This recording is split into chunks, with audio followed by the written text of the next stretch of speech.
Vellappally Natesan പ്രതിയായിട്ടുള്ള micro finance അഴിമതി കേസിൽ അന്വേഷണ ഉദ്യോഗസ്ഥനെ മാറ്റണമെന്നാണ് സർക്കാർ ഹൈക്കോടതിയിൽ നിലപാട് മാറ്റിയിരിക്കുന്നത്.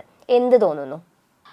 ഈ വെള്ളാപ്പള്ളി പുതുതലമുറക്ക് വഴികാട്ടിയാണെന്ന് മുഖ്യമന്ത്രി പിണറായി വിജയൻ പറഞ്ഞ അതേ ദിവസം തന്നെയാണ് ഈ വാർത്ത വന്നതെന്നത് ശ്രദ്ധേയമാണ്.